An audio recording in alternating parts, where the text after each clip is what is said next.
안녕하십니까. 오늘 설교 본문은 마태복음 11장 28절에서 30절까지입니다. 요절은 28절입니다. 제가 읽겠습니다. 수고하고 무거운 짐진 자들아 다 내게로 오라. 내가 너희를 쉬게 하리라. 오늘이 정월 대보름입니다. 음력으로 1월 15일이죠.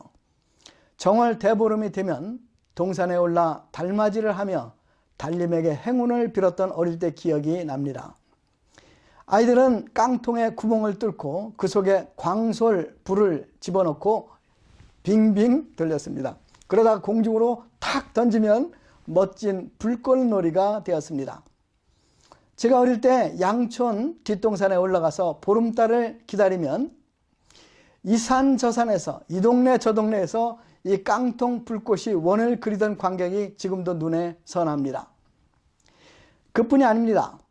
정월 보름날에는 딱딱한 견과류도 먹고 오곡밥과 9가지 나물도 함께 먹었습니다. 그런데 한자어로 매서라는 풍습도 있었습니다. 매서라는 말은 더위를 판다 이런 뜻이죠. 아이들이 아침 일찍 이서 사는 친구를 찾아갑니다. 그리고 영철아 하고 부릅니다. 영철이가 무심코 왜 그래 대답하면 내 더위 사가라 하고 말을 합니다. 근데 그 친구가 기다렸다가 이제 대답 대신 내 더위 사가라 외치면 더위를 팔려던 아이가 오히려 영철이 더위까지 사게 됩니다. 그 당시에는 에어컨도 없고 선풍기도 없었습니다. 그래서 여름철에 더위는 사람들을 정말 힘들게 했습니다. 오죽 힘들게 했으면 이런 매서 풍습이 생겨났을까요? 그런데 여러분, 우리 인생을 정말 힘들고 지치게 하는 것이 어찌 더위뿐이겠습니까? 유명한 정신과 의사 슈터츠는 우리 인생들에게 절대 피할 수 없는 것이 3가지가 있다고 말합니다. 그 첫 번째가 고통, 이제 수고죠. 이제 두 번째가 불확실성이라고 얘기했습니다. 이제 세 번째는 이제 이것들을 이기려는 끊임없는 우리의 발버둥이라고 말했습니다. 수고, 불확실성, 그리고 끊임없는 발버둥, 이것이 우리가 절대 피할 수 없는 운명이라고 말합니다. 주님은 우리 인생들을 수고하고 무거운 짐진 자들이라고 부르십니다. 우리 역시 수고하고 무거운 짐을 지고 살아가고 있습니다. 그런데 오늘 우리 주님께서 우리의 수고와 무거운 짐을 사시러 오셨습니다. 그래서 우리가 우리 앞에 계신 예수님을 바라보고 예수님 하고 부르면 주님은 내 수고 사가라 하지 않으시고 그래 너의 모든 수고와 짐을 내가 다 사갈게 라고 하십니다. 그래서 오늘 설교 제목은 너의 모든 수고와 짐을 내가 다 살게 입니다. 이것이 곧 복음입니다. 오늘 다 같이 주님께 나아가 복음을 영접하고 영혼의 쉼을 얻는 시간이 되기를 간절히 기도합니다. 28절에서 30절까지 제가 한번 읽겠습니다. 수고하고 무거운 짐진 자들아 다 내게로 오라. 내가 너희를 쉬게 하리라. 나는 마음이 온유하고 겸손하니 나의 멍에를 메고 내게 배우라. 그러면 너의 마음이 쉼을 얻으리니 이는 내 멍에는 쉽고 내 짐은 가벼움이라. 그렇습니다. 예수님은 우리 인생들을 수고하고 무거운 짐진 자들이라고 부르십니다.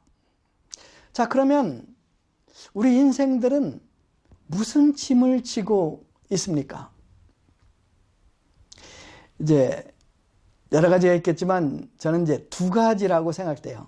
첫 번째는 생존의 짐. 이제 두 번째가 이제 죄의 짐이에요. 생존의 짐. 창세기 3장에 보면 인간이 범죄한 후 하나님께서 인간을 저주하시되 얼굴에 땀을 흘리며 종실토록 수고하여야 식물을 먹을 수 있다고 하십니다. 그 이후에 인간들은 하루 밥 3끼 먹고 살기 위해서 정말 많은 수고를 합니다. 중고등학생들 공부하느라고 얼마나 고생을 많이 합니까?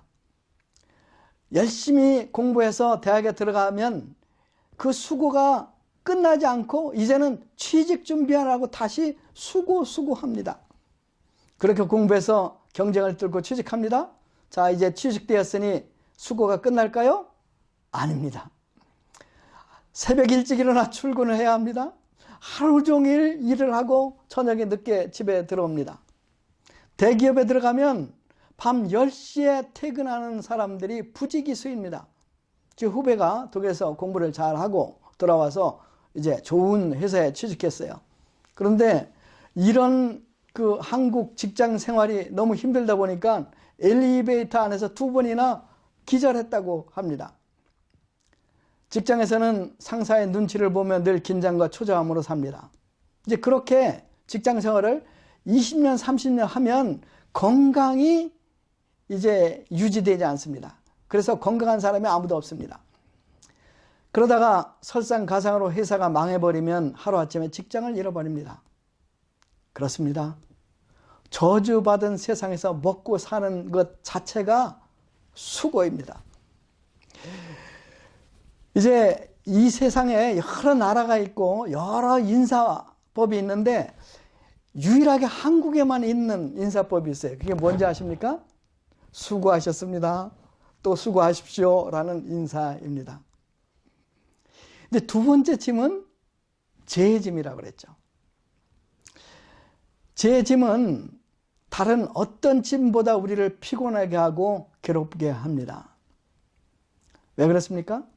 죄는 반드시 벌이 따르는데 그 벌은 죽음이고 죽음 후에 하나님의 심판입니다. 우리의 양심은 우리가 예수님을 믿든 안 믿든 이 죄를 인식해요. 그리고 이제 죽은 후에 하나님 앞에서 받을 그 심판을 감지하고 있어요. 그래서 죄 지은 사람들에게는 마음에 평강이 없는 것입니다. 예수님은 이런 수고하고 무거운 짐진 인생들을 초청하십니다. 수고하고 무거운 짐진 자들아 다 내게로 오라. 내가 너희를 쉬게 하리라. 예수님께 나아가는 데는 조건이 없습니다. 예수님은 우리 신분을 묻지 않습니다. 우리 과거도 묻지 않습니다. 그리고 그냥 다 내게로 오라 이처럼 초청하십니다. 그리고 오는 자에게 내가 너희를 쉬게 하리라 약속하십니다. 그러면 예수님은 어떤 분이시기에 이 같은 약속을 하실 수 있을까요? 이 약속을 하신 예수님은 천지를 6일 만에 창조하시고 7일째 안식하신 분입니다. 이 창조주께서는 우리를 정말 사랑하사 이 땅에 오셔서 우리 죄를 대신 지시고 죽으셨습니다. 그리고 3일 만에 다시 부활하십니다. 그러므로 이 예수님만이 우리에게 참 안식을 주실 수 있습니다. 저주받은 이 세상에 그 어느 곳에도 참 쉼을 찾을 수가 없습니다. 참된 쉼, 참된 안식 오직 예수님 품 안에 있습니다. 우리가 우리 있는 모습 그대로 예수님께 나아갈 때 우리 예수님은 우리를 두 팔로 꼭 안아주십니다. 예수님의 피 묻은 손이 우리를 꼭 안을 때 우리의 모든 죄가 덮어집니다. 예수님의 못자국난 손이 우리를 하나님을 우리 아버지라고 부를 수 있게 해주십니다. 우리가 예수님 품에 안겨서 하나님을 아버지라고 부르는 순간 모든 두려움이 사라집니다. 우리에게 참 평강이 임하게 됩니다. 이 시간 예수님께서 당신의 못자국난 손을 벌리시며 우리에게 말씀하십니다. 수고하고 무거운 누구누구야 내게로 오라. 내가 너희를 쉬게 하리라. 29절 30절을 제가 읽겠습니다. 나는 마음이 온유하고 겸손하니 나의 멍에를 메고 내게 배우라. 그러면 너희 마음이 쉼을 얻으리니 이는 내 멍에는 쉽고 내 짐은 가벼움이라. 예수님은 스스로를 나는 마음이 온유하고 겸손하다고 소개하십니다. 자, 마음이 온유하고 겸손하다는 말이 무슨 말일까요? 예수님이 나귀 타고 예루살렘 입성하실 때 마태는 스가랴 9장 9절 말씀을 인용해서 메시아가 겸손하시기 때문에 나귀를 타고 입성한다고 이 겸손을 강조합니다. 그래서 제가 스가랴서 9장 9절에 있는 겸손이라는 단어 히브리 말을 찾아봤어요. 근데 그 히브리 말로 아니였습니다. 근데 그 아니는 이제 정말 가난하고 연약하고 이제 낮아지는 것을 얘기해요. 그래서 여기서 예수님이 말씀하시는 온유와 겸손은 그냥 마음이 넓다 이런 뜻이 아니고 주님께서 십자가에서 죽으시기까지 낮아지시는 것을 의미합니다. 참 마음의 쉼을 얻기 위해서 우리가 할 일은 예수님의 멍에를 메고 예수님께 배우는 것입니다. 여러분, 멍에가 무엇인지 아십니까? 이제 멍에는 소나 말이 쟁기를 끌 때 이제 짐승의 목에 얹는 이 구부러진 막대를 이야기하죠. 이것은 소나 말이 이제 쟁기를 끌 수 있도록 아니면 달구지를 끌 수 있도록 힘을 받쳐주는 역할을 합니다. 멍에가 좋으면 소가 힘을 잘 쓰고 편안히 일을 할 수 있지만 만약에 멍에가 좋지 않아서 몸에 맞지 않으면 불편하고 또 일도 잘 못하고 상처가 나서 고생을 하게 됩니다. 우리 인생들 모두 멍에를 메고 살고 있습니다.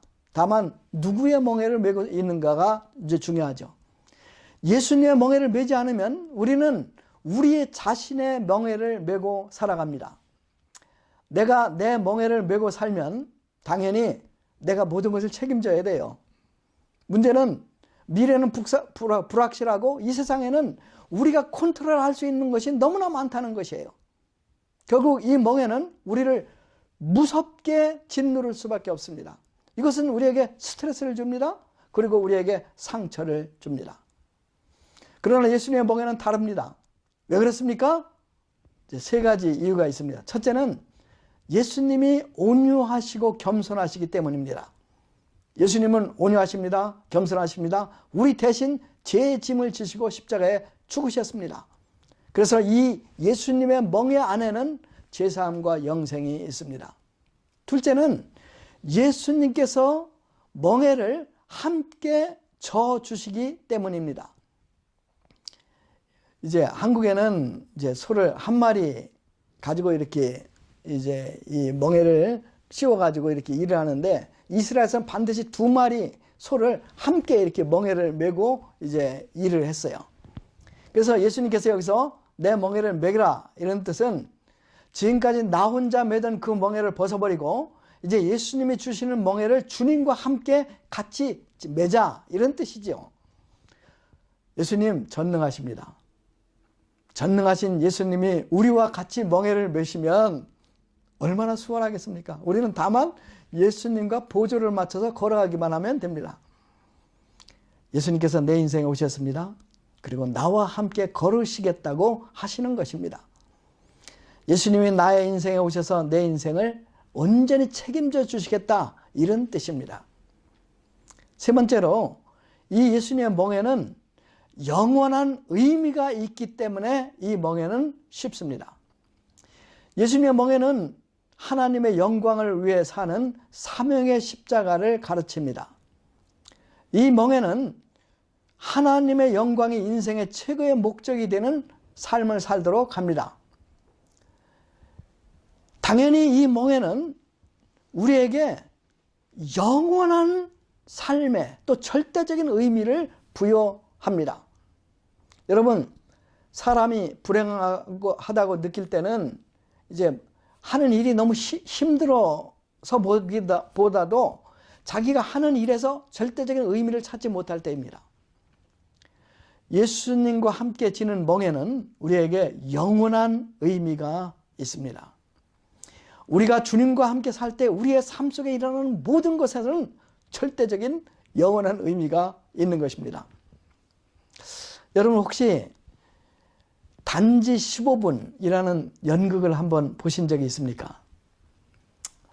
이 작품은 이제 한 젊은이를 주인공으로 하는데 이 젊은이가 아주 뛰어난 젊은이에요. 학교에서 공부도 잘했어요. 이제 학부도 좋은 성적으로 마치고 이제 박사 과정도 아주 성공적으로 하고 이제 논문도 써서 이제 이 제출을 했습니다. 그리고 또 연애도 잘해서 아주 아름답고 지성적이고 가정이 좋은 이런 약혼자의 여자와 약혼을 했습니다. 그래서 이제 신부집에서 이제 허락만 떨어지면 이제 결혼 날짜만 잡으면 됩니다. 그러던 어느 날 갑자기 가슴에 통증이 왔습니다. 그래서 너무 통증이 심해서 이제 급히 병원에 갔습니다. 그리고 정밀검사를 받습니다. 그런데 정밀검사 결과가 의사가 이렇게 말합니다. 당신은 앞으로 딱 15분 밖에 살지 못합니다. 이 소리를 들은 젊은이는 완전히 실성한 사람처럼 됩니다. 이때 병실에 한 통의 전보가 날아들었습니다. 이 전보 내용이 억만장자였던 당신 삼촌이 방금 돌아가셨습니다. 그의 재산을 상속할 사람은 당신으로 지목되었으니 속히 상속 절차를 밟아 주십시오. 편지를 읽는 동안 운명의 시간은 또다시 5분 줄어들었습니다. 그때 또 하나의 전보가 도착합니다. 당신의 박사학위 논문이 올해 최우수상을 받게 된 것을 축하합니다. 이 청년은 기뻐하기보다 자기 시계를 쳐다봅니다. 이제 딱 3분 남았습니다. 배달부가 또 한 통의 편지를 가져오는데 사랑하는 애인의 편지였습니다. 내용인즉 자기 부모님이 결혼을 승낙했다며 결혼 날짜를 잡자는 내용이었습니다. 그러나 그의 남은 생명은 딱 1분밖에 남지 않았습니다. 남은 1분 동안 괴로워하다가 탕 쓰러짐으로 이제 이 연극은 끝이 납니다. 여러분, 이 연극을 만든 분이 이 연극을 통해서 우리에게 주고자 하는 메시지가 무엇일까요? 전 두 가지라고 생각해요. 첫째는 우리 인생은 죽음으로 끝나는 시한부라는 것입니다. 우리 인생 60년, 70년, 80년, 90년 이게 길은 것 같지만 결국 축소하면 15분밖에 되지 않습니다. 영혼 속에서 우리 인생은 15분도 되지 않습니다. 우리 모두 시한부 인생을 살고 있는 것입니다. 두 번째, 시한부 인생을 사는 우리에게 이 땅에서 하는 모든 것은 절대적인 의미, 영원한 의미가 없다는 것입니다. 그렇습니다. 시한부 인생을 사는 우리가 이 땅에 사는 모든 것 절대적인 의미가 없어요. 주님은 시한부 인생을 사는 우리 형편을 아셨습니다. 그리고 불쌍히 여기십니다. 그리고 이 영원하신 하나님, 영원하신 주님, 영원하신 창조주 하나님께서 우리 시간 속으로 들어오십니다. 그리고 우리 모든 죄를 대신 지시고 팔을 벌리시고 십자가에서 못 박혀 죽으셨습니다. 그리고 3일 만에 다시 부활하십니다. 부활하신 주님은 아직도 그 손에 이제 못 박힌 자국이 있습니다. 이 못 박힌 자국이 있는 손을 우리에게 벌리시며 우리를 지금 초청하고 계십니다. 수고하고 무거운 짐진 자들아 다 내게로 오라. 내가 너희를 쉬게 하리라. 여러분, 우리 인생들이 수고하고 무거운 짐을 지고 어디로 가고 있는지 아십니까? 불가마 속으로 가고 있어요. 한국의 불가마 더위와 비교할 수 없는 진짜 영원히 뜨거운 불가마 속으로 지금 걸어가고 있는 것입니다. 그런데 우리가 예수님의 초청을 영접하고 예수님 하고 이제 주님의 이름을 부르면 주님은 우리의 수고와 무거운 짐을 더 나아가서 이 뜨거운 불가마 더위도 다 사가십니다. 여기서 산다는 표현이 중요해요. 무엇을 사려면 대가를 지불해야 되잖아요. 주님은 온유하고 겸손하셔서 나귀를 타고 예루살렘에 입성하십니다. 그리고 당신을 십자가에 못 박히도록 내어주십니다. 주님은 우리를 구원하기 위해서 우리에게 진정한 안식, 진정한 쉼을 주시기 위해서 그 대가를 기꺼이 지불하십니다. 그래서 이제 우리와 함께 멍에를 메고 영원한 하나님의 나라까지 가기를 원하십니다. 사랑하는 성도 여러분, 여러분 모두 영혼의 참 쉼을 얻기를 원하시죠? 예스! 자, 그러면 제 기도를 따라서 기도해 주세요. 예수님, 제가 지금까지 제가 제 인생의 주인이 되어 수고하고 무거운 짐을 지고 살았음을 고백합니다. 제가 지금까지 무거운 짐을 지고 수고하며 살았습니다. 이제 주님의 멍에를 메고 주님을 배우며 살기를 원합니다. 이제 주님의 멍에를 메고 주님을 배우며 살기를 원합니다. 주님께서 십자가에 죽으심으로 저의 모든 죄값을 담당하시니 감사합니다. 주님께서 십자가에 죽으시고 나의 모든 죄의 짐을 담당하셨음을 감사합니다.